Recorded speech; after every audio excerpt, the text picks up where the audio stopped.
Senhoras e senhores, aperte seus cintos, pois está decolando mais um episódio do Piloto Central. Ladies and gentlemen, fasten your seatbelts, because in order to the process is take off.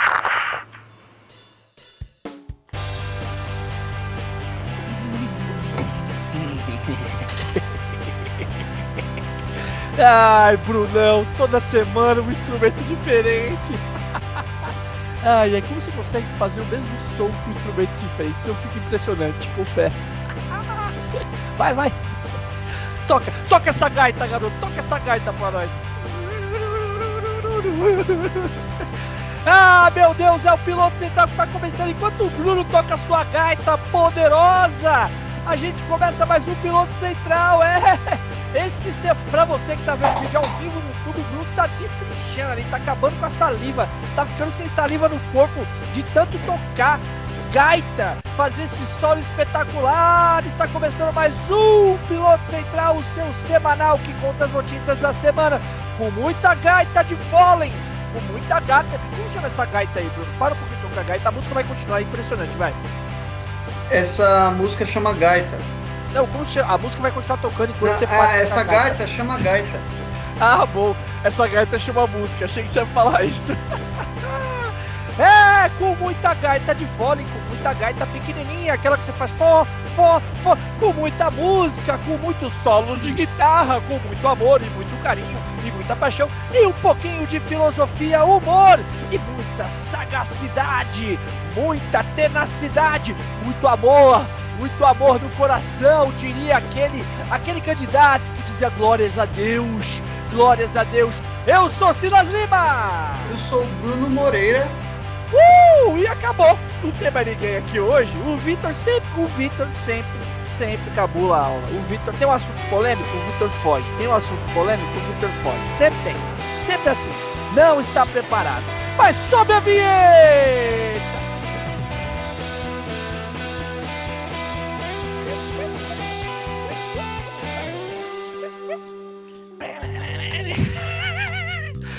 Aê, meu amigo, Piloto Central na área. A gente já quer começar esse programa mais do que especial. Por que mais do que especial? Porque só tá eu e o Bruno aqui.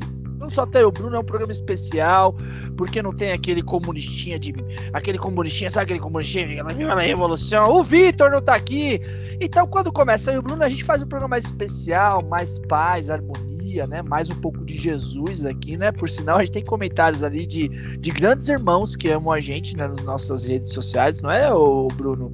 Tem uns comentários ali, né? Muitos, inclusive pessoas que nos afagam nesses momentos mais difíceis. Cara, é tão triste, é muito bom ter esse comentário, mas segue lá, eu quero mandar 2 abraços especiais. O primeiro abraço é para um amigo de longa data, Ayrton Martoni, o Carequinha, o famoso Carequinha, gente boníssima, falou que tem ouvido a gente, que agora quer fazer um podcast lá na família dele. Falei, cara, é difícil chegar na qualidade do nosso podcast, mas tenta aí, né, fazer o quê? Você tem a liberdade de fazer o que você quiser, né? Mas é muito difícil, cara, é muito difícil. Eu dei esse conselho para as pessoas, você faz um podcast, fica ofuscado, cara, que é muita qualidade, né? Fala, não, Bruno, é muita qualidade em podcast só, muita informação, muita falácia e muito argumento raso, é só que tem com a gente, né? Você quer ficar desinformado? É só com a gente que você vai conseguir, não é com mais nenhum outro lugar. Inclusive eu peço desculpas para as pessoas que acabam nos levando a sério, sabe? Eu não peço desculpas pelas falácias, pelos argumentos rasos, porque a gente, quem fala que a gente é falacioso e argumenta de forma rasa, a verdade tá aí, entendeu? Então eu não posso pedir desculpas porque a gente, pelo objetivo nosso. Obviamente. Eu peço desculpas para quem nos leva muito a sério. Se você quer saber de verdade, vai olhar seus grupos de WhatsApp. Aqui não vai ouvir o Piloto Central.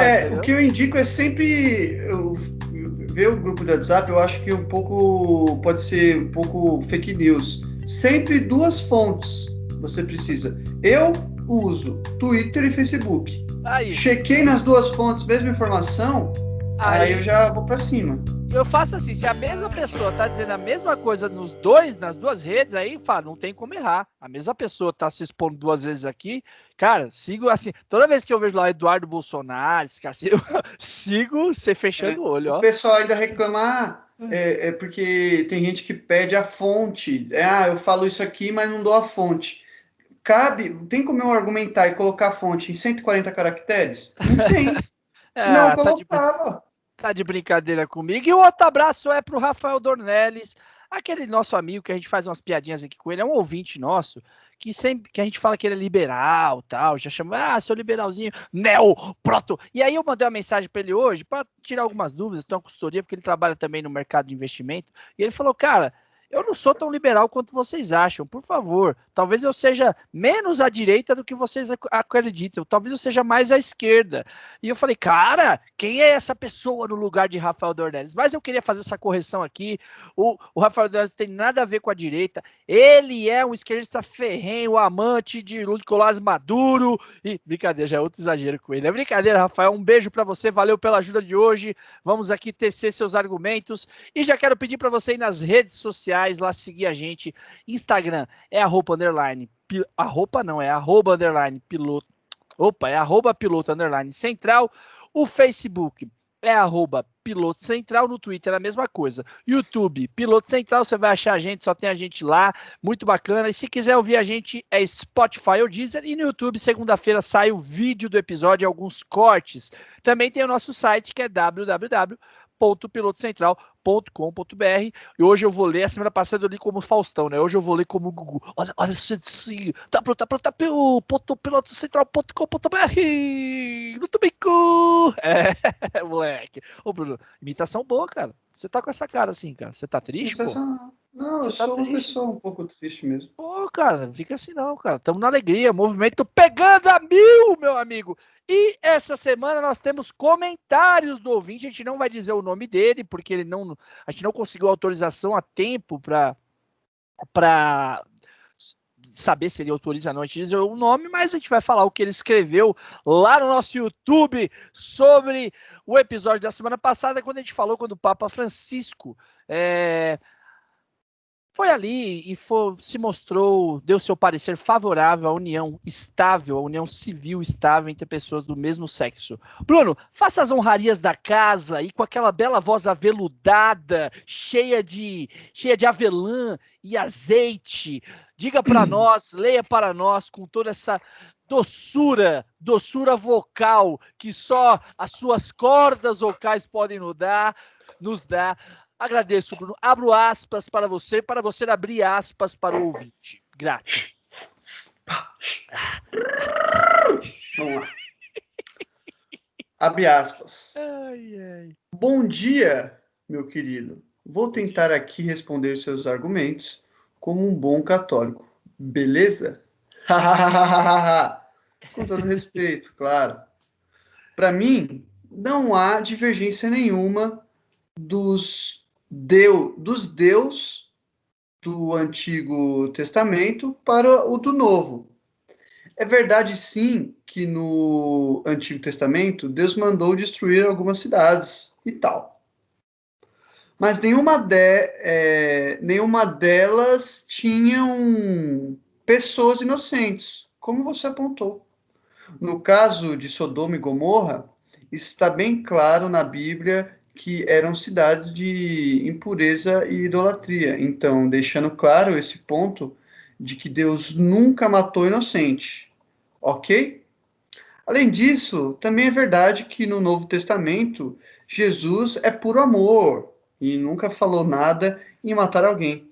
Mas temos que entender que o Deus Pai do Antigo Testamento e o Deus Filho, que é o Jesus do Novo Testamento, são um só. O próprio Cristo disse. E além disso, está escrito que Deus é amor, mas também é justiça. E justiça, meu amigo, não se trata de passar a mão na cabeça de idólatra, não. Justiça é justiça. Isso aqui é só desculpa pela interpretação, mas é que meu diploma pede, tá? Justiça é justiça. Se tu matou, vai pagar com a própria vida, ponto final. O que é justo é justo. E não me venha com, abre aspas, olho por olho e o mundo acabará cego, fecha aspas. E outras citações de pacifistas como Gandhi ou Buda não vai colar.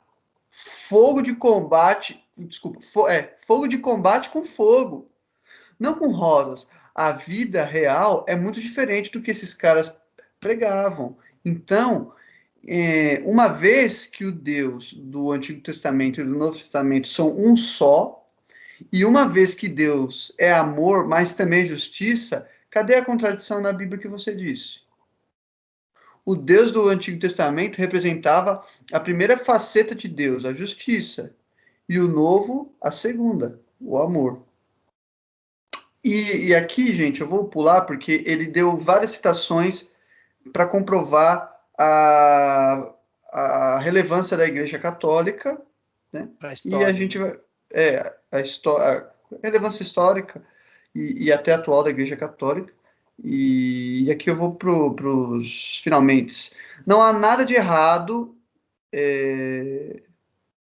Não há nada de errado as mulheres não ocuparem o clero da igreja. Meu amigo, existe uma coisa chamada tradição com caps lock, tá? A igreja é uma instituição de mais de 2.000 anos, meu brother. Algumas outras várias tradições não podem ser perdidas. Eu não entendi quando você disse que há muitas outras questões a serem tratadas, como o aborto, por exemplo. Brother, tu é a favor do aborto? Olha, eu respeito a sua opinião e se você for a favor disso, tudo bem, respeito sua opinião. Mas, na boa, para mim não há covardia maior do que você assassinar uma vida inocente e completamente indefesa. Enfim, foi bom ouvir esse discurso raso e cheio de falácias. Beijos, fique com Deus. E é isso. Ele mandou muito bem no Fecha aspas. final. No Não, eu final, acho ele que aqui no capturou. final é a parte que eu mais concordo com ele, né? Que realmente é bom ouvir o nosso discurso, e sim, ele é cheio de falácias e é raso. Mas, de resto, bom, isso aí, né? Ele falou do que o Silas comentou. Vamos lá, deixa eu fazer um contraponto só aí, Bruno, você também corrobora, tá? Primeiro, quando ele fala, olha que legal, ele fala assim: Deus não mata pessoas inocentes. E ele usa Sodoma e Gomorra. Mas ele ocultou o trecho que eu trouxe, que é a invasão de Josué a Jericó. Tá lá em Josué, tá na Bíblia, hein, amigão aí. Josué 5, 13, Josué 5, capítulo 13. Tá lá quando os israelitas cercam a cidade de Jericó por 7 dias, tocam as trombetas, e nessa batalha, a Bíblia relata que Deus manda o povo de Israel chacinar a cidade completamente, inclusive mulheres e crianças que não lutavam. E aí, se ele acha que uma criança não é inocente, que ela não tem culpa por si só, ele precisa fazer aí uma definição.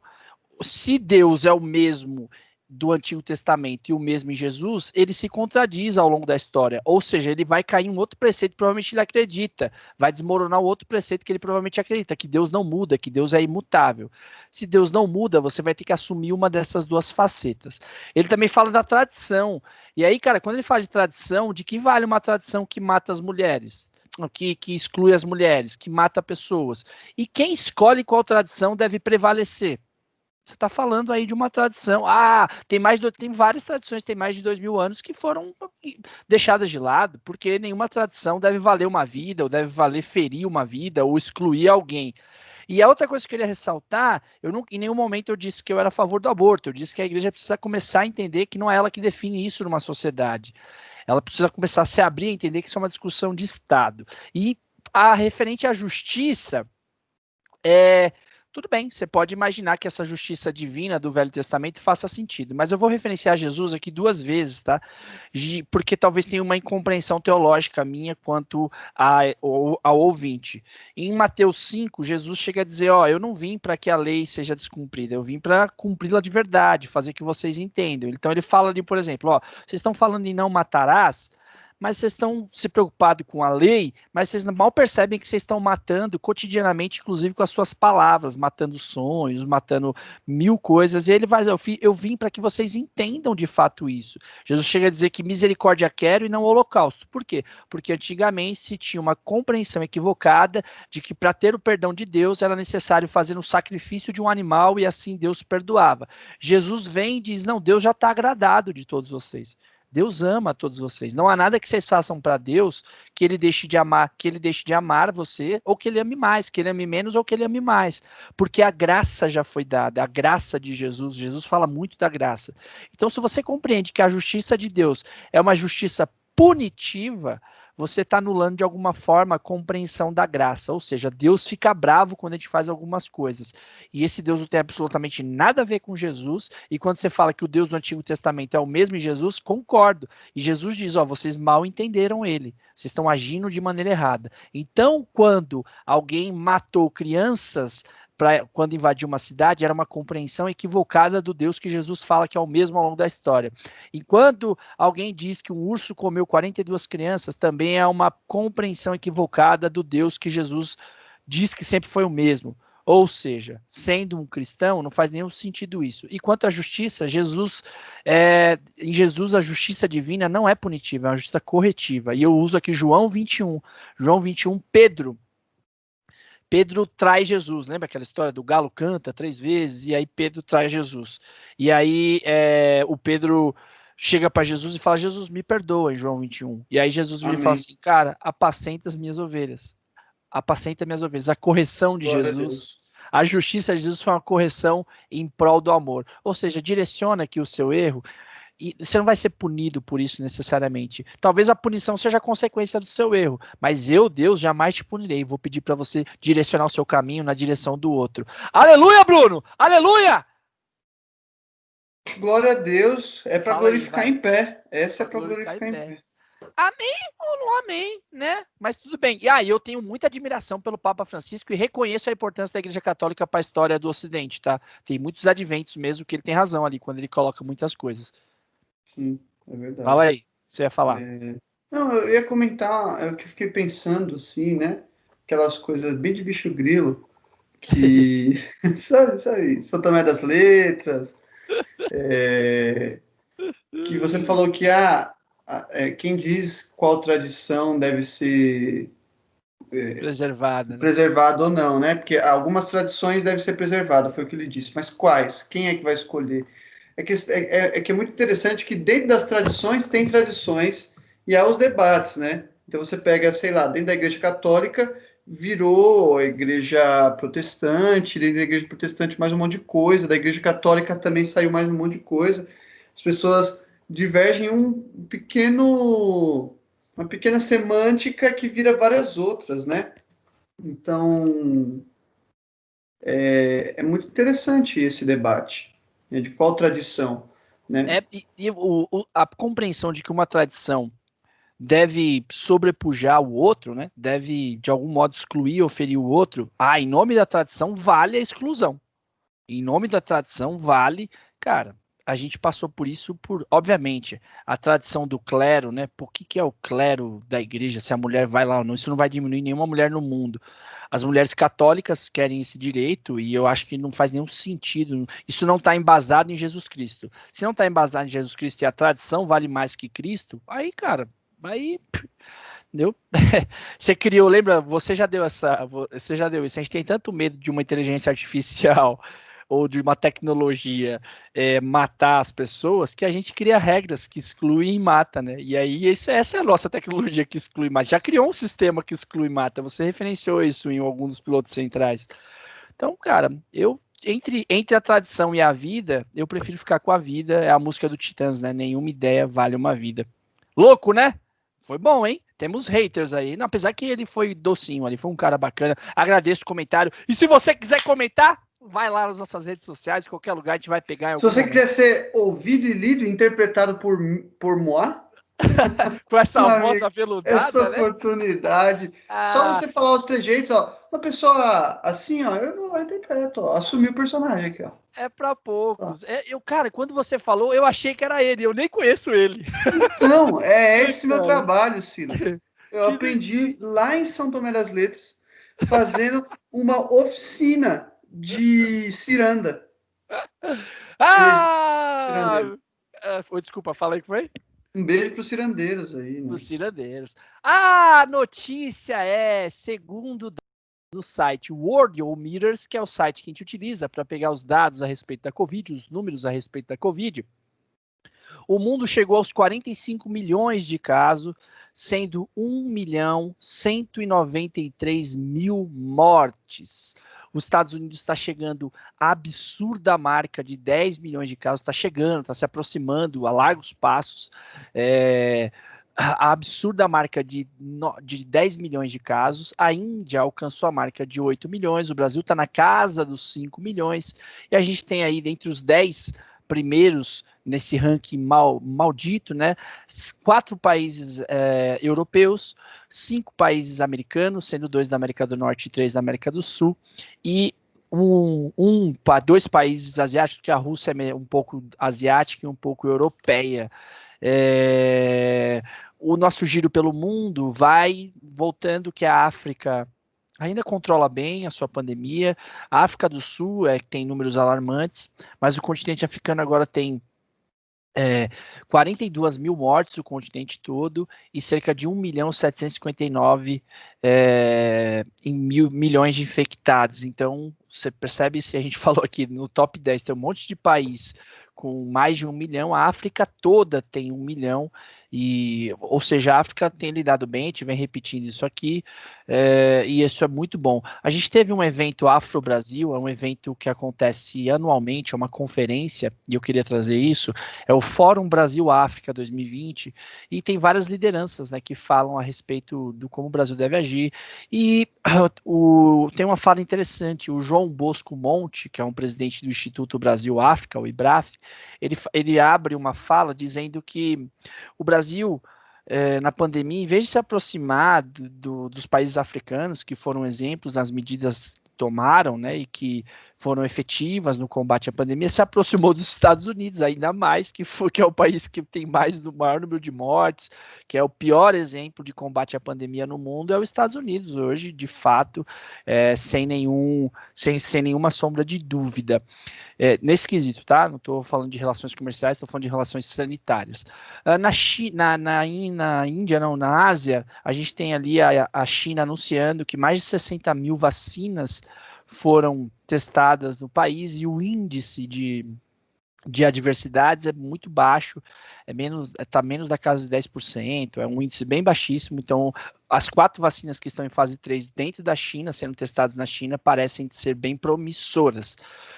As Américas, vocês estão vendo o quão caótico ainda é o epicentro da pandemia atualmente. México, Brasil, Estados Unidos ainda tem números altíssimos, e os países europeus estão voltando com restrições mais severas. A Alemanha tinha permitido cerca de 20% da capacidade de público para os jogos do seu campeonato, e ela voltou atrás nessa medida. A Espanha também seguindo, a gente já está dizendo isso há algumas semanas, mas está aí feito o panorama. Bruno, traga o seu destaque inicial a respeito da Covid. Eu sei que você tem um destaque bem bacana, que é um alerta para a gente, talvez, né? É um comentário que na semana passada, no finalzinho, no comecinho da semana passada, foi feita uma atualização de micro-regiões, como o sistema de saúde divide em regiões, né? Os estados e algumas micro-regiões de Minas Gerais, que estavam na zona amarela e verde, né? As zonas de projeção para administração, né? Como que vai lidar com o comércio e tal. Então, a zona verde, que é uma das mais, tirando a zona azul, que libera total, a zona verde, ela é uma das mais frouxas, e a zona amarela, né? Então, algumas micro-regiões de zona verde e amarela regrediram para a zona vermelha. Ainda não se sabe a causa, mas quem vai decidir o que deve ser feito com o comércio serão as prefeituras dessa região, como deve se agir. Mas isso é a prova de que tudo que está indo muito bem nesse cenário da Covid-19 pode regredir até para a zona vermelha, que é a mais drástica. Fica o alerta, né, de a gente não relaxar, né, pelo menos, de fato, a gente vai começar a sair mais, já tá saindo mais, né, eu ainda sou um pouco eremita, saio pouco, mas eu sei que as pessoas já começaram a sair bastante, já foram reabertos restaurantes, a gente tem os museus aqui em São Paulo, vários lugares, né, vários serviços voltaram a reabrir e tudo mais, fico alerta de que se a gente se descuidar, se descuida. Como se descuida daquilo que você nunca cuidou, sabe? Como se descuida daquilo que você nunca cuidou? Esse é o grande dilema. Mas fica o risco, né, do quanto essa permissividade, né, essa flexibilidade, essa flexibilização da quarentena ou do distanciamento social pode fazer a gente ficar num ciclo de morte e doença muito triste. Pô, são mais de 150 mil mortos, gente. Se a gente ficou triste com um terremoto que acabou de acontecer na Turquia, que tem mais de 700 mortos, ou talvez com um atentado que a gente vai falar hoje, aqui o atentado em Nice, numa igreja católica em Nice, que matou 3 pessoas, inclusive uma brasileira, imagina, a gente não pode normalizar o fato de 150 mil pessoas morrerem no intervalo de uma única causa, tá? No intervalo de 6 meses. Isso é muito, muito, muito triste, muito cruel, e a gente tende a passar, assim, parece que normatizou, né? A gente tá morrendo 500 pessoas diariamente, são 2 Boeings, imagina se um Boeing caísse diariamente no Brasil, quanto isso seria traumático, né? Volto a reforçar isso para que a gente não perca a sensibilidade e tenha um pouco de empatia, e aí com essa empatia se posicionar e sair à rua, né? Com os devidos cuidados e conforme necessário. Eu sei também que tá uma vida maluca. É muito difícil, né, Bruno, agora se manter em casa, né? Chegou um momento que agora, cara, não tem jeito. As pessoas vão ter que se encontrar de alguma forma, que ninguém consegue viver um ano apartado de seus amigos, da sua família. É cruel, mentalmente cruel, né? Espiritualmente cruel também, né? Não, é muito difícil mesmo. Eu tô com muita dificuldade de ficar em casa, porque aqui na rua o lixeiro passa de segunda, quarta e sexta. Eu tenho que pôr o lixo do lado de fora. E antes eu só jogava, mas os vizinhos começaram a reclamar. Pô, você tá jogando, arremessando lixo aqui, porque eu pegava assim, girava, como se fosse uma funda, e um sacão de lixo assim, ó, para não sair de casa, né? Para não ter esse Para problema. se preservar, né? Aí os vizinhos começaram a reclamar, e agora, quando no domingo à noite, como o lixeiro passa segunda de manhã, eu ponho a cabecinha para fora, vejo assim, pá, vou até ali, coloco o lixinho aqui e tá tudo certo. Caramba, idiota. Ah, a notícia é: decreto libera estudos sobre a privatização de unidades básicas de saúde do SUS. Um decreto publicado nessa terça-feira, no dia 27, foi publicado, permitia que o Ministério da Economia realizasse estudos para a inclusão de unidades básicas de saúde, as UBSs, que pertencem ao SUS, ao Sistema Único de Saúde Brasileiro, dentro de um programa de parceria de investimentos da Presidência da República, o famoso PPI, que é o Programa de Privatizações do Governo. É muito importante dizer, ok, está aqui dada a notícia, mas é muito importante dizer que esse decreto foi revogado, tá? Levantou-se um movimento na internet, o movimento social, as secretarias, o CONAS, né, que é a secretaria que é a junção, né? O Conselho Nacional do Secretário de Saúde também reagiu contrariamente, muito com o argumento de que, qualquer decisão a respeito do SUS, né, não pode ser tomada unilateralmente pela União, né? Ela tem que ter o conselho e tem que passar por consenso das federações e dos municípios. Isso é uma prerrogativa institucional a respeito do SUS. Então essa foi a justificativa, mas também houve várias reclamações sobre a privatização do SUS, sendo isso uma coisa muito ruim. Eu acho que a gente vai discutir aqui agora, Bruno, o porquê, né? Se a gente considera ou não ruim a privatização do SUS, e tentar traçar os argumentos a favor ou contra a respeito disso. Tá? Antes de qualquer coisa, eu só quero fazer aqui um contexto do que é o conceito de privatização, de onde vem, onde nasceu. o que, que ele é. Então, falar um pouco sobre esses conceitos, da onde veio, tal, quem criou, e depois a gente vai para o debate, tudo bem? Beleza, Bruno? O conceito da privatização, em suma, surgiu na década de 70 com Peter Drucker. Ele é um teórico da administração que é conhecido como o pai da administração moderna. Muita gente estudou, todo mundo que fez administração e certamente estudou o Peter Drucker, e ele trouxe o conceito que era o termo reprivatizar. Ele dizia que as indústrias nacionalizadas na Europa deveriam voltar um dia a ser empresas privadas de investidores. Então ele defendia isso, e esse cunho foi encurtado, esse termo foi encurtado e foi utilizado principalmente na década de 70, década de 70 e 80, com a segunda onda neoliberal, né? Que a gente já até fez um post no Twitter, no nosso Instagram, tempos atrás, explicando sobre essas ondas. Em base, era assim, você tinha um liberalismo clássico, que é a ideia do John Locke, do Adam Smith, que também escreve um pouco, sobre a ideia da mão invisível do Estado. Depois, na década de 30 do século passado, 1930, ali você tem a Grande Depressão, vem um neoliberalismo, o primeiro neoliberalismo, que é um tanto conservador, com o que vai voltar ao Estado interferir bastante. Aí o mundo volta a ter outra crise na década de 70, a crise do petróleo, a Guerra Fria, e nasce a escola de Chicago, a escola austríaca, o Friedrich Hayek e os Chicago Boys, e aí a Margaret Thatcher e o Ronald Reagan voltam a acreditar nessa ideia muito mais liberal mesmo, que o Estado interfere pouco, e aí começa uma onda de privatização, principalmente na Inglaterra, na década de 70, que deu muito certo na época, né? Foi privatizando as indústrias nacionais, não tinha nada a ver com serviços públicos, né? Então, tipo, a British Airlines, que era uma empresa de aviação do governo britânico, foi privatizada, e aí depois de um tempo começou a se privatizar serviços sociais, serviços que o Estado dá à sociedade, como rodovias, como em alguns lugares até a educação, saúde, e dentre outras coisas. O conceito é a ideia de você passar as funções de uma empresa, funções atribuídas ao Estado, representadas numa companhia, para a mão da iniciativa privada, tá? De alguma forma. E são três os maiores, no Brasil principalmente, os três modelos de privatização. O primeiro é a concessão.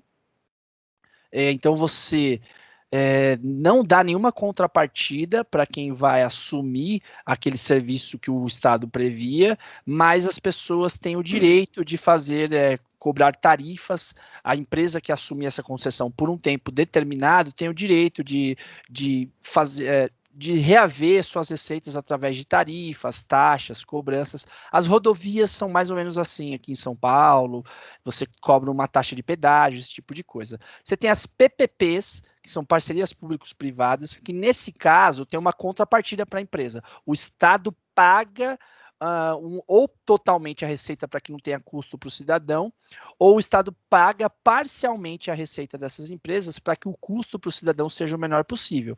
E tem a privatização, que é a clássica, que o termo aqui no Brasil é privatização. Que, por exemplo, a gente tem aqui a gente dá uma empresa que era pública, a antiga Telesp, que virou a Vivo, por exemplo. E aí ela vira uma empresa privada de fato por tempo indeterminado, só volta para o Estado se a empresa desistir de efetuar o serviço e não tiver no mercado nenhuma outra empresa que preste o serviço. Aí o Estado assume a responsabilidade de prestar esse serviço. Ok, dada essa introdução, Bruno, manda brasa, porque agora, mano, põe o seu liberalismo em prática, arrebenta, moleque, vem com tudo! Você é a favor, Bruno? Faz sentido para você? Qual é o problema de privatizar o SUS? Por que o SUS é diferente da privatização da Petrobras, por exemplo? Assim, eu acho que a questão de privatização, a gente vai debater isso, envolve vários argumentos, envolve uma discussão e até uma literatura muito grande. O que os liberais costumam dizer, tá? Só para iniciar, eu não me considero liberal, não me considero nada, na verdade. Você é um nada, eu quero dizer isso para você. Eu Tá? sou um nada. Inclusive, eu comecei a me considerar um nada porque as pessoas na rua começaram a me dizer, meu chefe, Você não vale meus nada. patrões, você é um nada, você é um Zé Ninguém. E aí eu falei, bom, o que você é? Você é liberal, Bruno? Não sou um nada. Então, assim, eu só estou me isentando disso para poder falar de fora e ninguém falar, você está falando isso porque você é liberal, ou você está falando isso porque você não é. Então, não digam que eu sou alguma coisa, tá? Eu sou o Bruno, Você não tá? levanta essa bandeira, aí você quer dizer, cara, eu Isso. analiso aqui de modo. E acho que a questão é assim, Faça sua análise, assim, como você faz, aquela Roldan, assim, sabe? Muito bom, vai lá, faz à vontade. eu acho que a questão é o que está implícito, o que os liberais dizem é que por que privatizar? Porque a instituição privada ela gera riqueza, o Estado não consegue gerar riqueza, né? Porque se ele comprar algo dele mesmo, o dinheiro continua ali, certo? O Estado nem deve fazer isso, né? Não está na fisiologia, na estrutura do Estado, essa capacidade de gerar riqueza, gerar lucro e com isso tudo a gente chegar no conceito de riqueza. Mas a empresa privada, a instituição privada, ela consegue gerar riqueza e quando você gera riqueza é bom para ela, é bom para todo mundo que está ali, porque você gera mais dinheiro no país. Né? A empresa que gerou mais dinheiro para ela, ela vai ter que comprar mais coisas, ela vai ter que fazer mais isso, gerar mais emprego, todo mundo fica mais feliz. E se a gente, por exemplo, privatiza a educação, a riqueza que a gente gera, a gente pode melhorar a educação. Então, essa é a ideia mais bonita que isso envolve. Mas, como na política nem tudo é rosa, né? Na política, todo o argumento abstrato e ideal, ele tem que se equilibrar, né? É a posição, sabe aquele equilibrista que está ali numa corda bamba com muitos pratos girando, tem que manter tudo girando e tal. Qualquer argumento, quando você coloca ele no campo da política, ele vira isso, porque a política é um caos total, é terra de ninguém, é dedo no olho, cotovelada no coração, sabe? É agressivo. Meu computador travou aqui, eu não sei se está me ouvindo, Sila. Tô te ouvindo perfeitamente, pode Então falar. eu vou continuar falando mesmo com o computador travado. É. Então, como na política é terra de ninguém, as coisas são diferentes, porque na saúde especificamente, existem alguns elementos que impedem essa dinâmica da instituição privada. Porque, por exemplo, você vai gerar lucro na saúde. A saúde, o produto é o bem-estar das pessoas. É a saúde de cada um. Você está saudável. Então, o produto da instituição que cuida da saúde é esse. Quanto mais dinheiro num país, né? Vamos pensar num país inteiro onde existem empresas que cuidam da saúde. Quanto mais dinheiro essas empresas gastarem com saúde, você não vai fazer todo mundo ficar o Superman. Você vai só fazer todo mundo ficar normal. O bom da saúde, né, é o normal. As pessoas adoeceram, você curou. Não tem, por exemplo, na tecnologia, quanto mais dinheiro você investir, você tem um retorno que é equipamentos melhores, mais sofisticados, mais tecnológicos e tal. Na saúde, não. Se você conseguir investir todo o dinheiro no mundo, você só vai ter todo mundo aqui, ó, não, de boa, não tem tossezinho, não tem pigarro, toma uma balinha de hortelã no máximo. Então, o produto da saúde, da saúde, da empresa que cuida da saúde, ele tem um limite, que é eu aqui, ó. Eu que estou aqui, estou no limite, tá vendo? É bem. Então, quanto mais dinheiro você injetar na saúde, esse dinheiro vai se esgotar e ele tem um patamar, não tem como passar disso. Esse é o primeiro elemento que essas instituições precisam lidar. O outro é como que o lucro ele lida com a saúde de algumas doenças, né? O tratamento de algumas doenças complexas. Por exemplo, se você tem uma cirurgia rápida, desvio de septo, hérnia de disco, quebrou o joelho, torceu o dedão, enfim, você resolve rápido e acabou. Então, para alguns hospitais, isso é fácil de resolver, dá lucro, porque você pagou ali, resolveu, vai embora, não volta. Agora, algumas doenças complexas que você interna a pessoa não sabe quando você vai desinternar, você tem o litro de oxigênio, você tem a cama que tem que ser trocada, lençol todo dia, que tem que ser lavado, insumos, a equipe, o dinheiro vai indo para o ralo, você não sabe quando que a pessoa vai ser curada, entendeu? Essas Uhum. doenças complexas, O lucro é muito difícil de você encontrar. Eu achei aqui um texto muito interessante para a gente trazer para esse momento do debate. Que é o da Constituição lá, da discussão da Isso. Constituição. Você quer falar alguma Eu, coisa eu, antes? eu vou te fazer provocações a respeito disso, porque assim, pensando em vários modelos, porque a gente vai chegar nesse modelo aí. Você tá dizendo aqui que, cara, não faz nenhum sentido, porque a educação não pode visar o lucro. E como uma empresa lidaria com isso? Seria meio impossível, em tese, né? Então, como eu faço a educação, não, a saúde, eu falei educação, né? A saúde visar a saúde não pode visar o lucro, porque é a frase do Emmanuel Macron, né, no começo da pandemia. Saúde não pode ser comprada e nem vendida, porque todo ser humano tem direito, mesmo que ele não tenha condições de pagar, ele tem que ter direito a ter. Então, cara, mesmo que como lidaria uma empresa diante de um cenário que ela assume um hospital, por exemplo, e o hospital não está dando lucro? Como seria isso, né? E, e por essência, como você recobrar de um serviço público e querer que ele retorne receita, sendo que ele é um serviço que, como direito, visa apenas atender a população e, como o próprio Bruno disse, a saúde não é uma coisa que eu compro amanhã, né? A saúde eu só vou lá e recorro a ela quando eu tô doente, aí eu saio, eu fico bom, e você não consegue fazer propaganda para que eu vá tomar Bezetacil. Venha tomar Bezetacil. Pô, não, eu só vou tomar Bezetacil Você quando que tá bom, acontecer. vem ficar melhor. Não tem isso. Você, Agora, tá doente? Vem pra cá. Já tá bom? Vem ficar melhor. aí eu vou te provocar aqui. Tudo bem, eu entendo isso. Então a gente pensa que não pode dar lucro. Então você não pode soltar o hospital na mão de uma empresa para que ela dê lucro, porque aquilo é um serviço que não pode dar lucro, não tem que dar lucro. É um serviço que tem que ser um direito a todo cidadão. Mas e se o governo paga o lucro daquela empresa e não cobra nada do cidadão?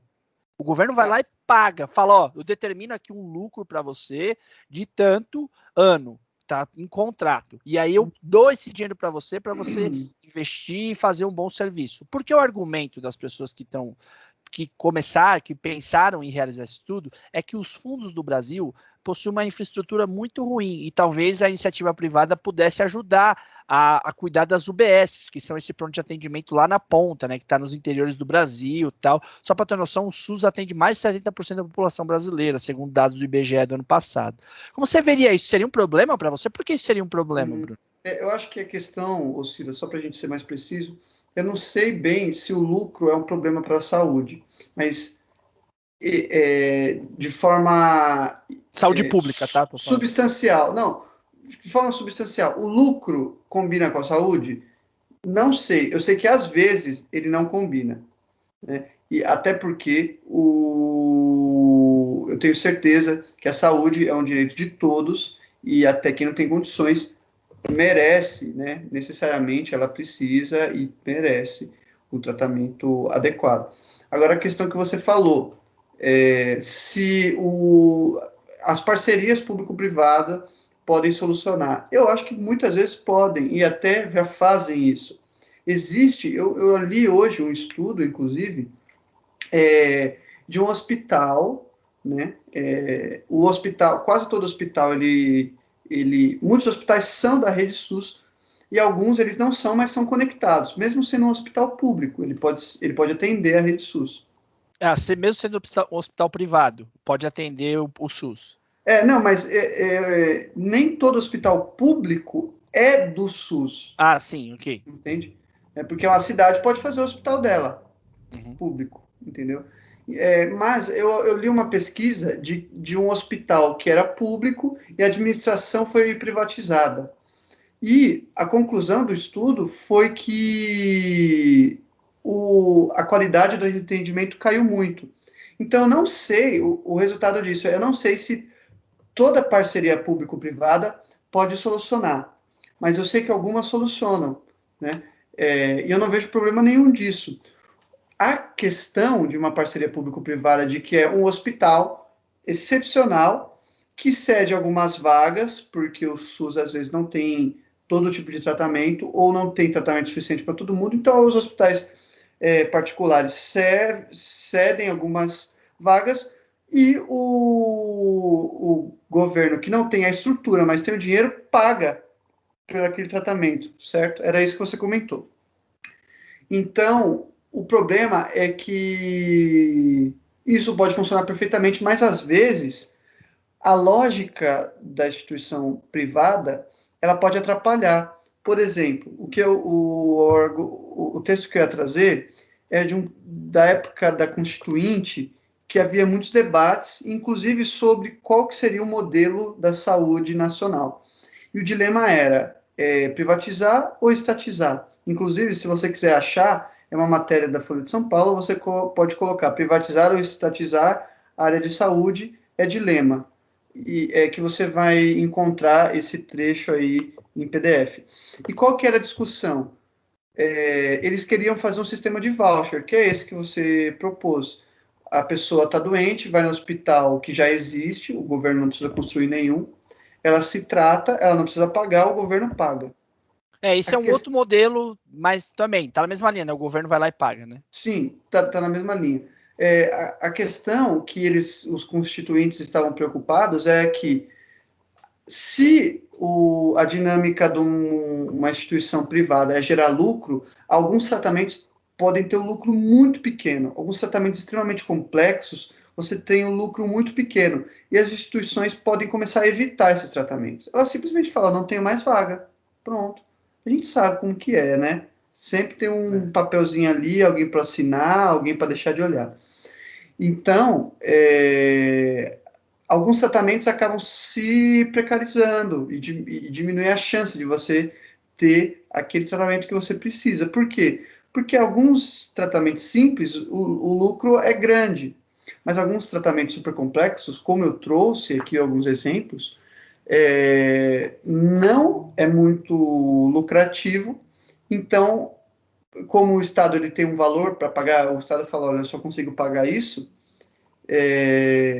você vai evitar, as instituições vão começar a evitar, isso seria um problemão, né? Se a gente não tivesse quem trata esse tipo de problema.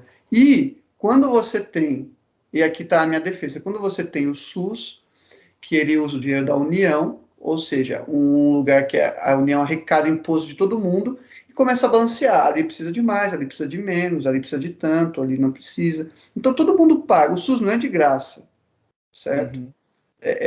Saúde que não é de graça, né? Existe muitos liberais usam esse termo, não existe almoço grátis, né? Mas O SUS também não é. o SUS não é, a gente paga. E eu acho ótimo isso, porque às vezes alguém que precisa de um tratamento que gasta muito dinheiro e que ela pode ser curada, enfim, ela vai precisar desse tratamento. Essa é a máxima, né? Precisa de tratamento, a cura, se vai poder ser curado ou não é outro assunto. A questão é que a gente consegue tratar daquilo, mesmo que não dê lucro, sabe? A gente tem a garantia. E sabe, e é porque assim, eu acho que esse serviço, tanto quanto a segurança, não estou dizendo que não possam existir hospitais privados, existem, por sinal, mas a rede pública não pode ser tomada pelo privado, porque você não pode ter interesses, é muito arriscado colocar interesses econômicos para uma coisa que é um direito fundamental das pessoas. Então, o meu imposto eu pago, mas pago a preço de custo, não há uma margem, eu não pago o lucro, a margem de lucro do Estado, porque o Estado, quando faz, ele faz apenas para atender o cidadão sem ter retorno algum necessariamente, é apenas para garantir um direito ao cidadão, tanto quanto a segurança ou a educação.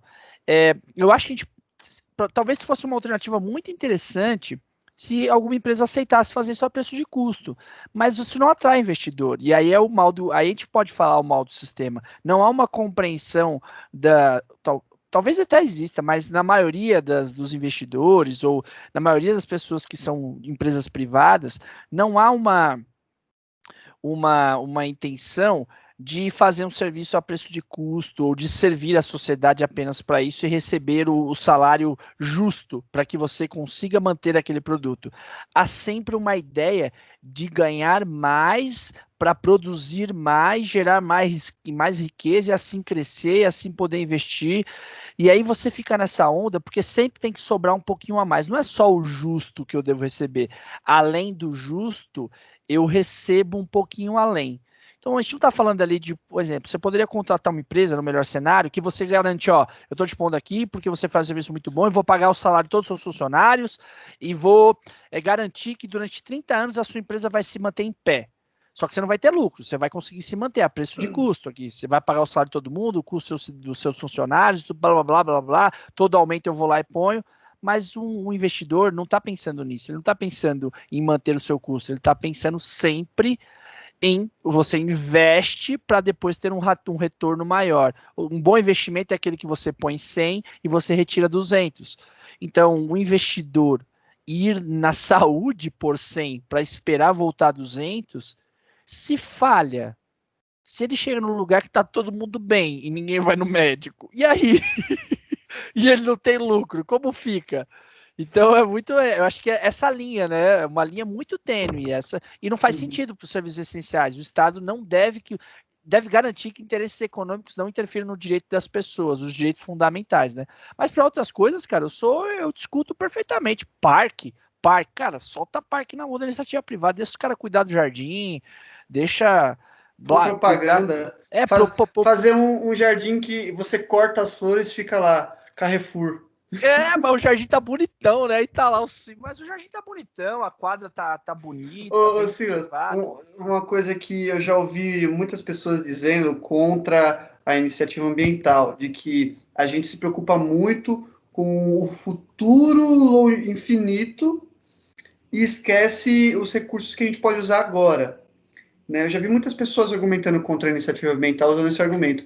Eu acho que na iniciativa ambiental não serve esse argumento, mas serve na iniciativa privada, porque se você pensa, gerar riqueza, é bom privatizar as coisas porque a instituição privada gera riqueza. Eu acho legal até gerar riqueza. Eu gosto da televisão que eu tenho em casa, eu gosto das coisas de tecnologia que eu Que compro. foi a Igreja Católica que fez, hein? Só pra você ficar esperto. Então, é isso aí. Eu gosto dessas coisas. E eu sei que gerar riqueza pode ser bom, né? Até em vários modelos econômicos sempre tem essa necessidade de gerar riqueza. Só que quando você tem um hospital pensando em gerar riqueza para melhorar o próximo hospital e tratar as pessoas que virão depois, eu acho que não é a única mentalidade que a gente precisa ter. E por isso que é legal até você ter esses hospitais privados super caros e tal. Pode ter, e algumas pessoas têm acesso. Eu gostaria que todo mundo tivesse, gostaria. Mas a questão é que você precisa também de ter um tratamento mais básico, aquele que vai ser a preço de custo, que não vai gerar riqueza, mas que vai salvar quem está precisando agora, quem está agonizando, sabe? É o dilema moral. Imagina que você tem que cumprir uma meta de lucro, e aí você tem um atendimento que vai salvar a vida de uma pessoa, mas a lucrabilidade desse, o lucro é quase zero, e você tem Ou é negativo, às vezes é um pouco negativo, porque você está tirando você dinheiro. perde, Ou você tem ali que o lucro é a rentabilidade, uma cirurgia estética, um exemplo, que não vai salvar, só vai embelezar alguém, e que o lucro é altíssimo. Estou dando um exemplo que cirurgia estética não entra. Mas se põe nessa situação, você tem um tratamento que ali a pessoa vai sobreviver se não tiver o tratamento agora, ou X, e a outra está entre a vida e a morte. E aí essa decisão ética entre a lucratividade e a vida do outro, quando ela se impõe, ela é extremamente danosa. Ela não deveria nem existir, né? A saúde deve ser dada de olho fechado a todas as pessoas, sabe? Tanto que tem gente que entra na justiça quando não tem condições de pagar um tratamento, um remédio, porque é um direito fundamental de todas as pessoas, né? É muito delicado, né, cara? Agora, estudos, eu não vejo problema nenhum em estudos, viu, Bruno? Você vai estudar, às vezes acha... fala aí. Eu também não vejo problema em estudos, mas eu acho que a sociedade precisa ser consultada também, né? Isso tá errado, porque não pode ser senão você acaba. Eu acho que tudo tem que ser certinho, Silas. Eu acho que tudo tem que ser consultado. Sim, Bruno. Tudo tem que ser ali, ó. Ó, gente, presta atenção, o que vocês acham de eu fazer isso? Porque senão, se eu puder estudar o que eu quiser e mudar a fim de estudos, eu mudar o que eu quiser, aí isso daí vai virar uma desculpa. E outra coisa, como se faz o estudo sobre a saúde na economia? você fala, peraí, vamos pôr aqui as pessoas que entendem de saúde, né, também, vamos fazer esse favorzinho aqui, Uhum. entendeu? E o problema do Brasil, no fim, não é nem esse, né? O problema do Brasil é uma má gestão dos recursos públicos, o problema do Brasil não é nem... Eu concordo que a gente precisa de uma solução para ajustar esse fundo lá, sabe? Talvez alguma iniciativa criativa de redução de impostos e doações, e eu não sei, tá? Mas eu concordo, eu não acho um problema, a gente só precisa achar uma alternativa que o lucro não seja, mas que a iniciativa privada entenda que ela também tem parte na construção de uma sociedade decente. Então eu Uhum. brinco assim, eu já falei isso aqui em alguns episódios. Imagine se a cada 1 bilhão que o Itaú ganha, ele construísse um hospital, uma escola. Então, ajudaria muito a sociedade. Então, eu acredito que a iniciativa privada pode e deve voltar à sociedade sem esperar, deve ter uma parcela daquilo que ela ganha sendo aplicada na sociedade sem querer que nada volte em troca, entendeu? Porque no Uhum. fim, todo lucro que ela tem é também fruto do que a sociedade consome do seu produto ou do seu É serviço. que, ou seja, a mentalidade liberal econômica é o seguinte: se o Itaú pega esse dinheiro e investe, ele vai gerar mais riqueza, e gerando mais riqueza, as pessoas vão ter mais dinheiro para ter acesso a uma saúde melhor, ou para pagar mais imposto, enfim.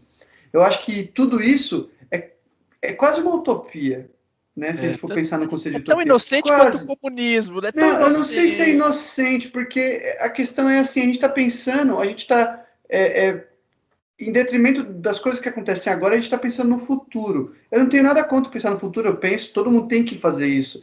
Mas eu acho que a gente pode fazer os dois.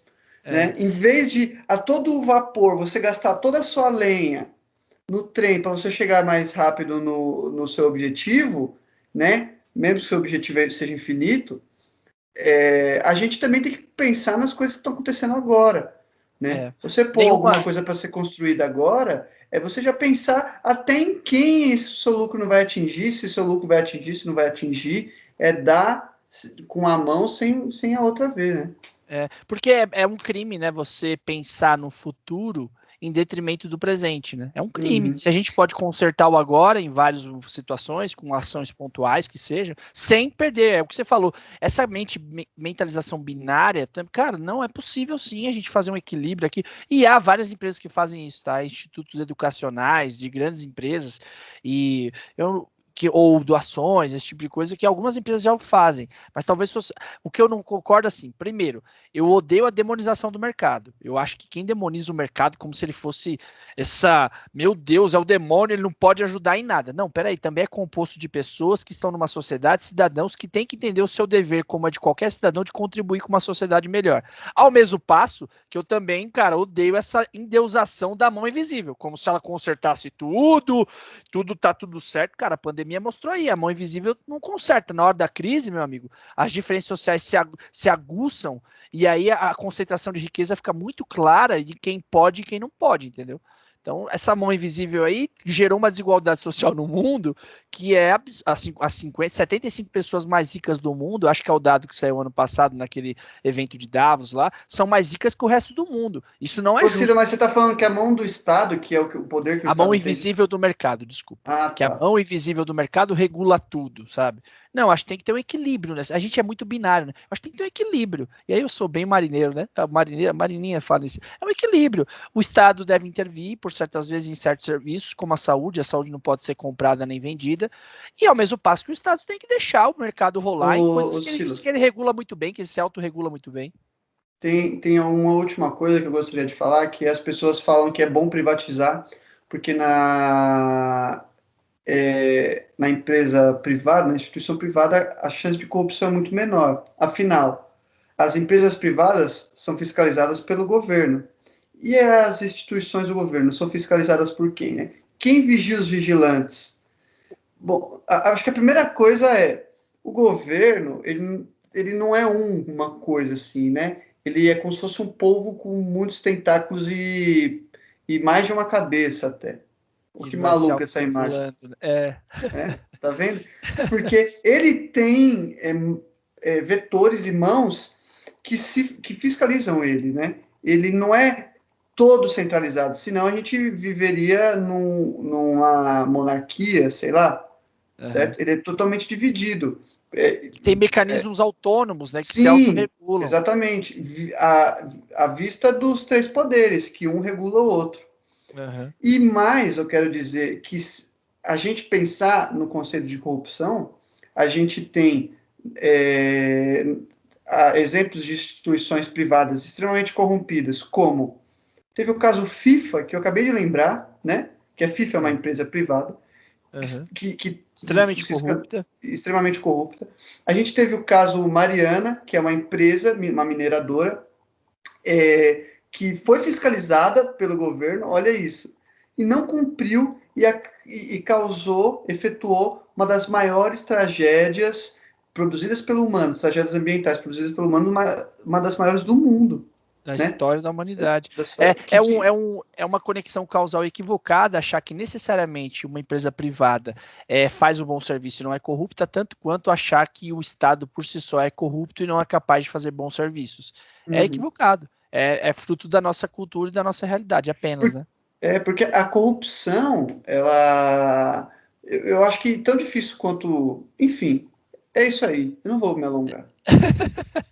A notícia é a rede de supermercados, hipermercados, de conveniências, Walmart americana recolhe as armas em lojas nos Estados Unidos por risco de agitação social na reta final das eleições americanas.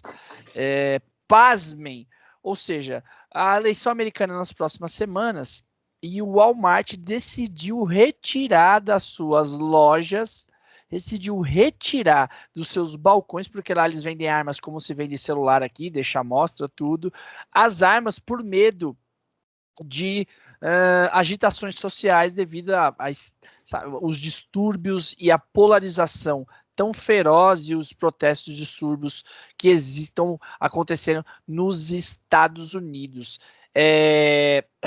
A nota informou na Wall Street Journal, né, o Walmart lançou uma nota para a imprensa dizendo: ó, vimos alguns distúrbios isolados no país e, como fizemos em várias ocasiões nos últimos anos, removemos as nossas armas de fogo e munições das áreas de vendas como precaução para a segurança dos nossos associados.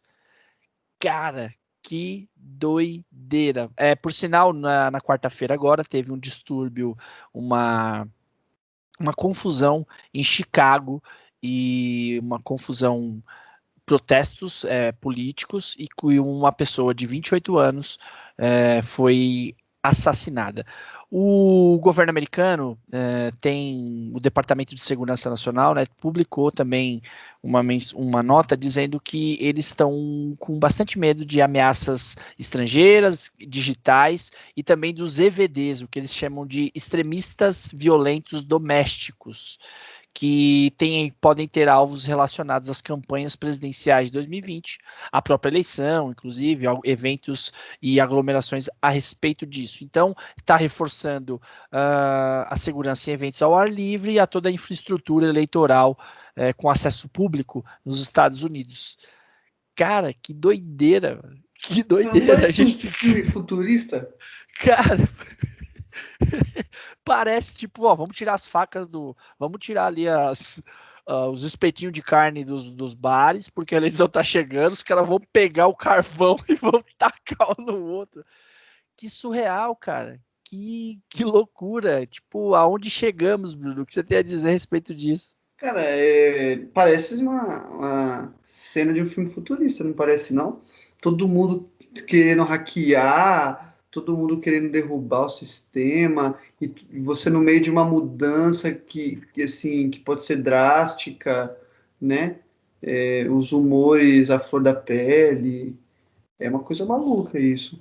Cara, Agora, pode. a questão de armas, Silas, eu fico pensando. O que você acha que isso significa, né? O Walmart ter que tirar as armas que são vendidas, como a gente compra celular. Você acha que isso ele é o diagnóstico? Dá para a gente tirar o diagnóstico de algo através desse efeito? A respeito da questão do armamento, você tá falando? É, Sim, né? A facilidade. Não, é que depende, né? Eu, assim, em última análise, vamos cair para a questão do armamento, né? Em última análise, eu sou a favor. A gente já até discutiu isso em algum outro momento, não sei se em um episódio central ou em conversas que a gente tem pessoal. Eu sou extremamente a favor de que as pessoas, inclusive, tenham o direito de decidir se vão se armar ou não. Eu não tenho problema com isso. Eu não vou me armar, não quero me armar. Mas eu acho que as pessoas, em última análise, deveriam ter o direito se querem ter uma arma ou não, porque isso tem que estar na mão do Estado apenas, tá? Mas eu concordo que o contexto brasileiro é um contexto muito peculiar. Eu estou falando em última análise, tá? Na última análise, eu acho que o Estado não deveria ter o direito de impedir as pessoas disso. É, teria o direito de impedir as pessoas de utilizarem a arma contra outro cidadão, mas a pessoa de ter sua arma, eu acho que ele não deveria ter. O Estado não deveria interferir. Mas eu acho que diante do contexto nacional e diante de contextos tais como esse, é um dos riscos que corremos em situações de ebulição social, de ebulição social ainda insana, com muita paixão, pouca racionalidade.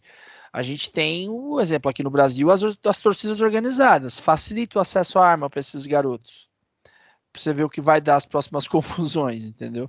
Facilita para as discussões extremistas que existem na Paulista, entendeu? Facilita para o marido que agride a mulher dentro da sua casa, porque ele se sente no direito de. Ou para as brigas dos interiores do Brasil que estão lá na peixeira, sabe? Facilita o acesso à arma a essas pessoas. Ou para o trânsito caótico das grandes cidades, motoqueiros versus motoristas de carro, sabe? A ebulição Uber versus taxistas, na época que teve. Existem ebulições sociais que são sazonais e que o acesso à arma precisaria de uma maturidade social que nos garantisse que ela não seria utilizada em protestos desse naipe, sabe? Desse sentido. Eu não sei se a gente conseguiria garantir isso no Brasil, então eu tenho muito medo, muito receio com a qualidade educacional do nosso povo, com a educação, eu digo, da consciência cidadã, né, e de respeito mútuo. Eu não sei se a gente conseguiria ter aqui a liberação às armas algo sadio.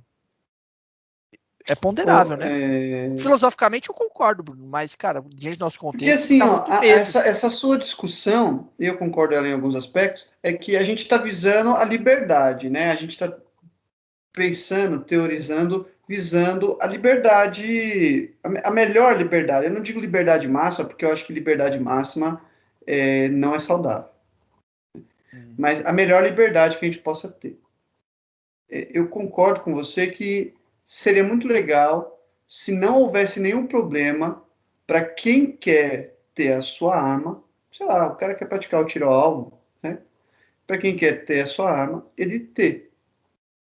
O ruim é o quanto essa possibilidade de quem quer ter a arma poder ter essa facilidade, essa liberdade, o quanto que essa liberdade pode ferir a vida de outras pessoas. Nos Estados Unidos eu não entendo muito quais são as implicações de tudo isso, mas eu peguei aqui ó, o anuário da violência que sai todo ano. Se colocar Se é lá anuário da anuário, né? Se é anuário, né, cara?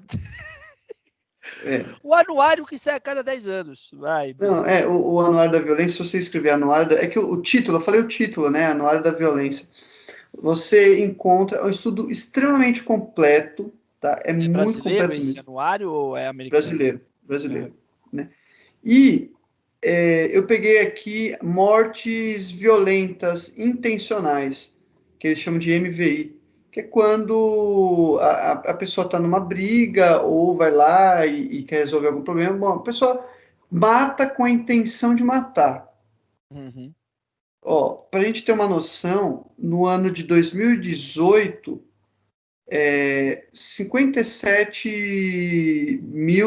57.358 pessoas foram mortas por esse gênero de crime.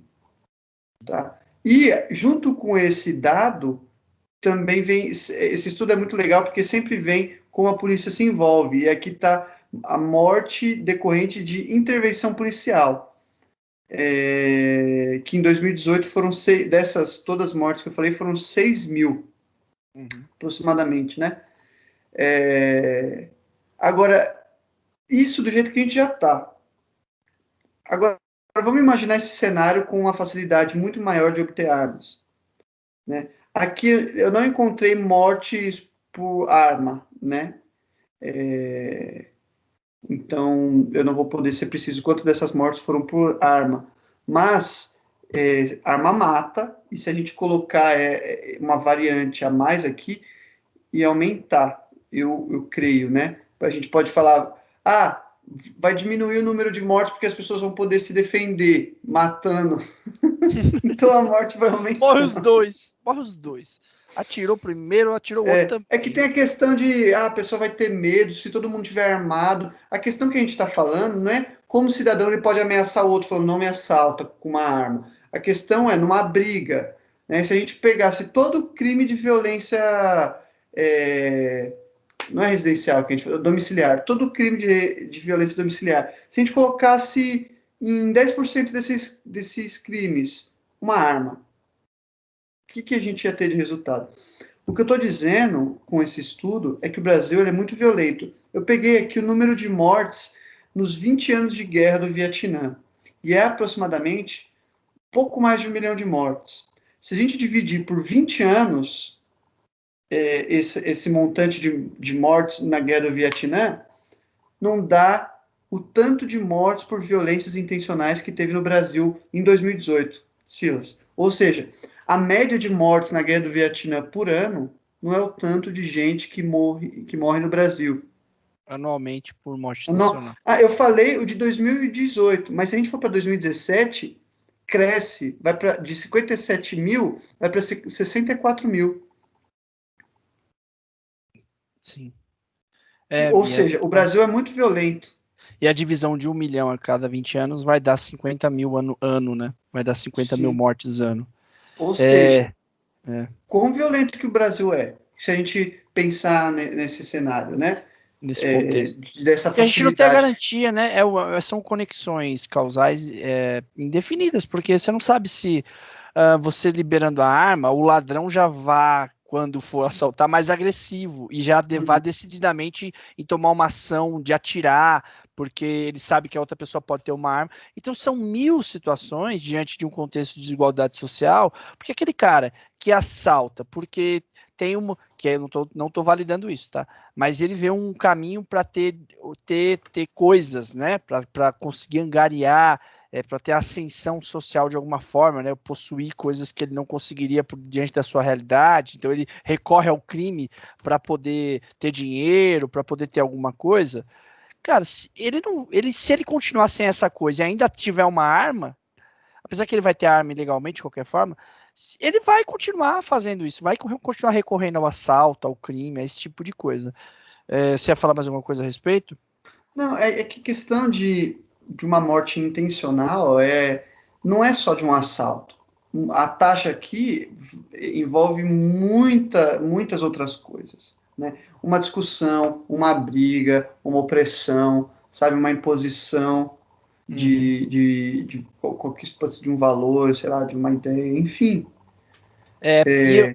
Pode A falar. violência vai muito além do assalto de que quer o seu bem material. Uhum. Você tem razão. Eu só estou expandindo uma das vertentes, mas tem razão. É tudo para além e fora, né? Você está deixando um material altamente nocivo à vida de alguém, espalhado, né? Então você tem vários casos de crianças mexendo com a arma do pai sem querer assassino. Teve um caso esse fim de semana de alguma história parecida com isso, acho que uma criança sem querer viu a arma do pai, mexeu e então num país como o Brasil, eu acho muito difícil a gente discutir isso agora, sendo que a gente tem questões muito mais prioritárias. E eu queria também, Bruno, levar ao quanto uma incapacidade de resolver seus conflitos, de resolver suas questões, né, de conseguir chegar a uma decisão sobre um desacordo elevado ao extremo, assim, pode ser danoso para uma sociedade, porque a gente está falando isso lá da sociedade americana. Você está tirando as armas do acesso à população ali do mercado, porque lá é permitido, porque há uma questão que é de opinião, de quem deve ser ou não o presidente do país, ou qual é o melhor modelo político para se governar um país, e um modelo que não vai destruir o outro, não é um modelo, a gente não está falando de que se alguém assumir é um ditador que vai assumir e vai acabar com, vai matar todo mundo, o Hitler vai assumir, não. Por mais que o Trump seja esse controverso, o Trump não é um genocida, né?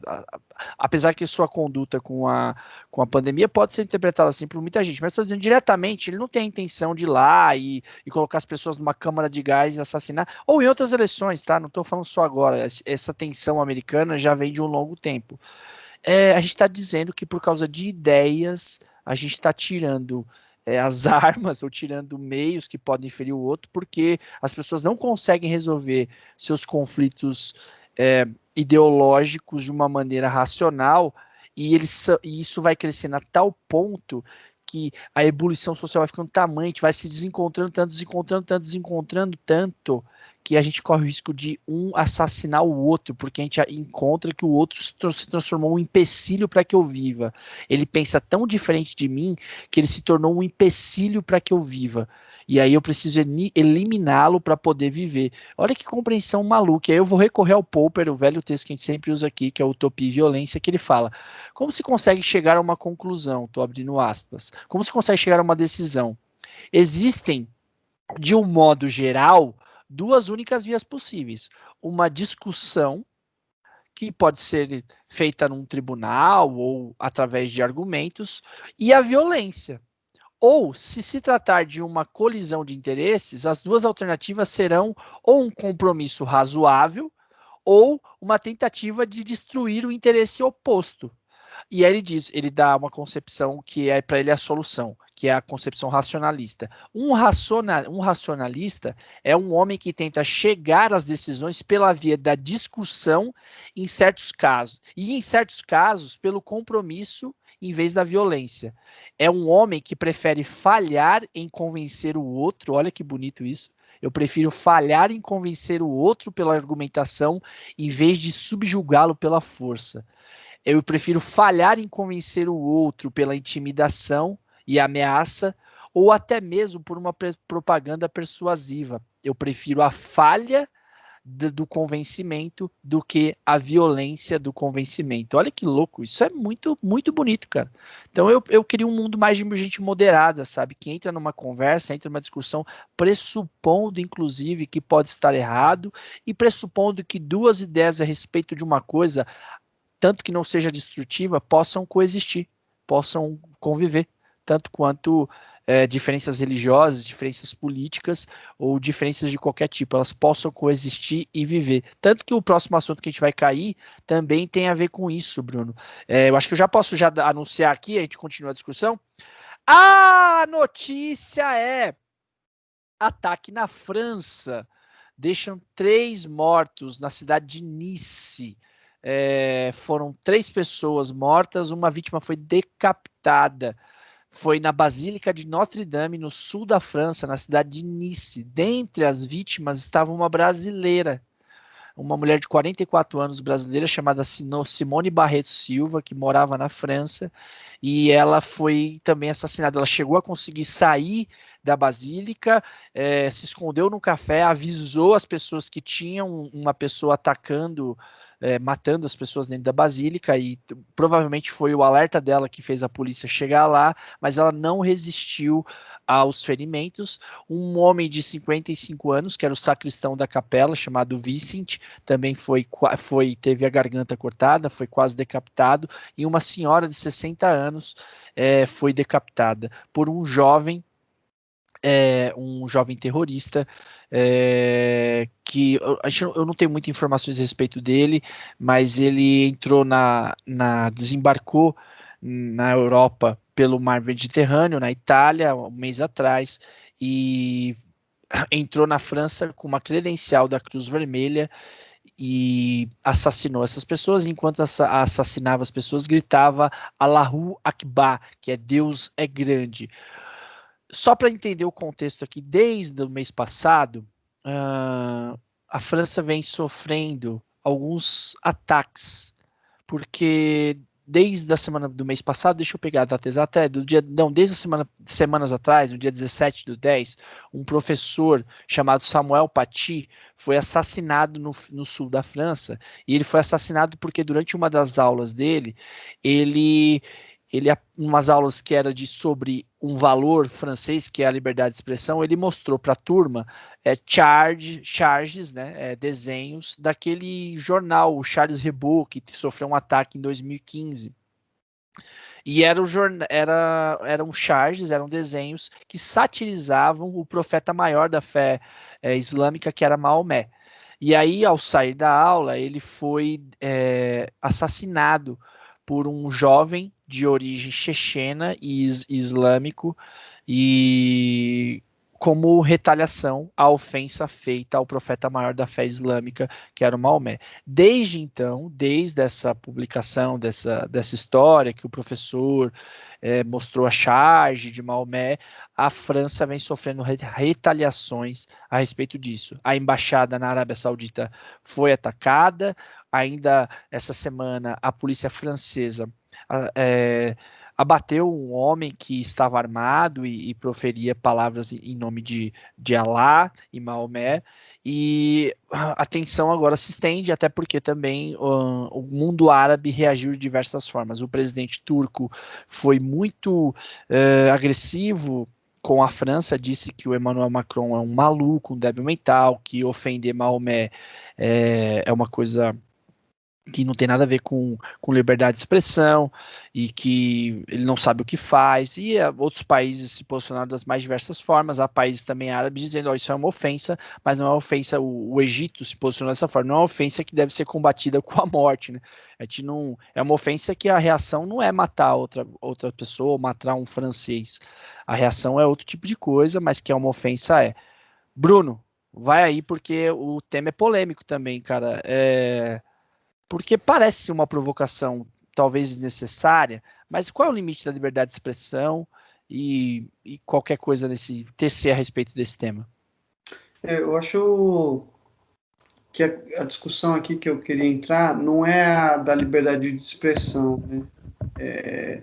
É a da agressão em defesa de alguém.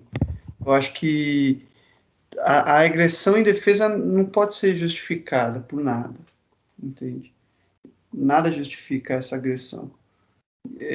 Você tirar a vida de alguém, para você justificar isso, você precisa de algo, acho que da mesma natureza.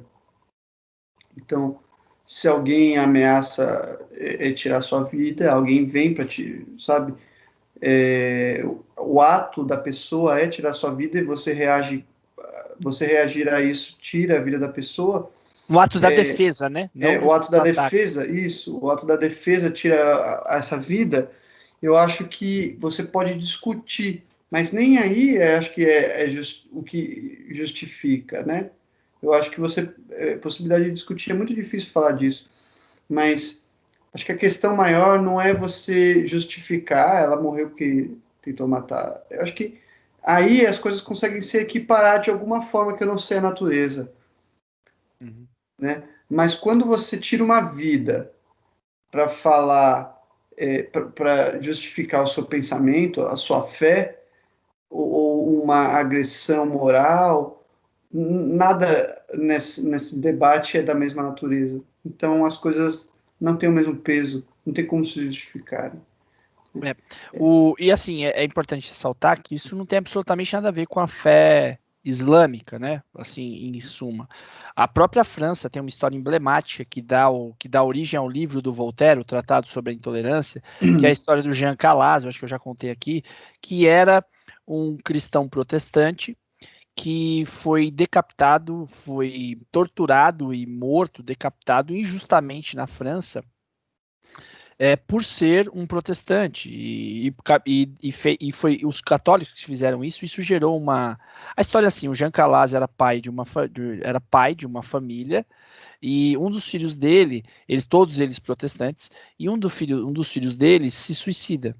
E aí, como eles eram mal vistos no bairro, ali na região onde moravam, eles começaram a ser acusados, sem fundamento algum, de terem assassinado o filho porque o filho se transformou, renegou a fé protestante e se transformou num católico. E aí o Jean Calas foi torturado, aquela máquina que estica os braços e as pernas, e até quebrar os braços e as pernas, e a cada tortura que ele sofria, perguntavam se ele assumiu o crime, porque ele teria ali uma remissão no céu. Os católicos tinham essa, essa forma de expurgar o pecado de alguém, né? Uma forma bem tranquilinha, básica de expurgar pecado, entendeu? E aí, antes de morrer, ele foi, depois de ter os braços dilacerados, as pernas dilaceradas, ele ia ter a cabeça decapitada, e perguntaram para ele quais seriam as últimas palavras, se ele reconhecia o crime dele antes da morte. E as últimas palavras de Jean Calas foi: eu perdoo vocês. E isso gerou uma revolução fantástica, a ponto, foi um dos eventos precursores da Revolução Francesa, e gerou a defesa de Voltaire, o filósofo Voltaire, e criar o livro chamado Tratado sobre a Intolerância. Então, não é uma exclusividade de uma fé, é a exclusividade da racionalidade, do fanatismo religioso. Qualquer tipo de fanatismo religioso, dogmático dessa forma, que defende a defesa da fé a qualquer custo, inclusive de exterminando o adversário, aquele que não professa a sua fé, né, em defesa da fé, não faz sentido nenhum. Então, eu até escrevi isso, o Bruno até me perguntou, não entendeu nada, escrevi, tipo, qualquer fé que mata um lápis, que mata porque um lápis a ofendeu, qualquer Deus que se ofende e mata por causa de um desenho, é um Deus mal desenhado. É um Deus que tem contornos maus. E mal, eu digo aqui o adjetivo de mal, né? Ele é um Deus mal desenhado. É um trocadilho ali, um recurso poético. Mas porque os contornos desse Deus é de um caráter maléfico, que nem merece ser dito como Deus. Parece muito mais um demônio do que um Deus. E aí eu fico, cara, que cruel é isso? Que cruel, porque eu acho que é deselegante, tá? Eu acho que é ofensivo. Pô, eu acho que um desenho sobre aquilo que se acredita e fere aquilo que se acredita, eu acho deselegante, acho ofensivo. Também acho que tem um quê de transgressor, né, de querer promover mudança. Mas eu acho que caberia ali uma repulsa da embaixada egípcia, dos países, da União dos Países Islâmicos. Eu acho que caberia ali 1000 cartas, caberia uma solicitação para o governo fazer sabe, pressionar o governo francês para que aquilo não se repite, sei lá, qualquer tipo de coisa, né? Não a proibição da charge, tipo de coisa, mas qualquer tipo de menção, qualquer carta, qualquer nota de repúdio caberia. Mas a desproporção de um desenho e de uma decapitação, né? Eu desenho, e aí a forma de você reagir ao meu desenho ofensivo é me decapitando. Esse peso e medida não faz sentido nenhum, cara. Nenhum, porque a vida não deve ser extirpada por opiniões, né? Ninguém pode matar o outro pela opinião que ele exprime, entendeu? Isso cara, na verdade ninguém deveria morrer por questão alguma nesse sentido, né? Ninguém deveria matar ninguém. Óbvio que eu estou sendo muito tópico, mas nesse contexto não há nenhuma fé é válida ou boa o suficiente ou forte o suficiente, essa fé que mata o outro porque o ofendeu com palavras, desenhos, canetas e papéis. Muito doido isso, né? E triste, né, cara? Triste, né? Triste. A gente passou por isso um pouco, né? Até o comentário do ouvinte que a gente leu no início é um comentário nessa linha, né? De que, justiça divina. Pô, como assim, cara? O cara matou em nome de alguém que ele acredita, mas ele não tem garantia nenhuma, a não ser a fé dele, de que seja uma verdade, né? De que exista. E se Deus não existir, cara? E se ele for lá da Polinésia mesmo, igual é o vídeo do Porta dos Fundos? Como fica o rolê aí, mano? Ô, Ciro, mas tem que deixar claro que a gente não é ateu, porque agora o pessoal vai comentar falando que um monte de argumento falando que Deus existe, né? Mas não precisa nem o trabalho, velho. E a gente A gente acredita em Deus acredita em Deus, bastante. é os dois, né? Antes de começar aqui, a gente estava conversando da Bíblia, né? É, a gente acredita em Deus. Eu só não estou dizendo que essa verdade que eu assumo é uma verdade absoluta para todo mundo. Porque amanhã pode alguém provar que Deus existe mesmo. E aí? Pode ser, só pode acontecer, não pode, Bruno? Sim, é. Inclusive, já que a gente já está caminhando para o final, eu acho, né? É, Eu queria falar da discussão minha e do Silas aqui, a gente estava debatendo a Bíblia, né? A gente queria saber qual que é o nome bíblico mais bonito. O debate era porque eu acho que o nome bíblico mais bonito é o índice, né? Inclusive, é. esse é o Entendi. nome que O eu vou dar pro nome meu que o cachorro, que é o livro. nome bíblico, índice. Entendi. É, eu gosto de versículo. Versículo é um nome muito bonito, bíblico. Eu gosto bastante. Mas é o primeiro nome bíblico, é o índice. É, o primeiro livro da Bíblia é o índice, né? É. Primeiro nome bíblico, não, o primeiro livro, né? Tá bom, vai terminando aqui mais um Piloto Central. A indicação de livro é minha hoje. E eu vou fazer uma indicação muito peculiar, porque remete muito à minha infância. Eu vou indicar aqui As Aventuras de Tintim, o Lotus Azul. O Tintim é um personagem do Word, que é um cartunista belga, e ele era um. Óbvio, provavelmente todo mundo já conhece, talvez só os nossos adolescentes aqui não conheçam o Tintim. As Aventuras de Tintim, passava na cultura, era muito bom. E é um repórter investigativo que passa por altas aventuras com seu cachorrinho Bilu e com o capitão Haddock, que fala. Ó, e tem um filme do Spielberg muito bacana, que é um filme em capture motion, né? Se captura os movimentos, mas é computação gráfica. Então, fica aí a dica da semana do livro As Aventuras de Tintim. São vários livros, tá? São vários quadrinhos. Eu acho que são uns 20 quadrinhos do Tintim. Eu estou indicando hoje o Lotus Azul. É isso aí, Bruno. Valeu! Sobe a vinheta! Mas esse aí é vermelho, Silas. É, mas o Lotus é azul. Se passa na China. Valeu! Segue aí! Boa semana, meus amigos. Bruno, manda um beijo aí pra menina que fez a nossa vinheta. Vinheta que rima com puleiro, que rima com bueiro. É isso aí! Boa semana, meus amigos! Valeu, Bruno! Beijo! Toca a gaita pra nós, Bruno.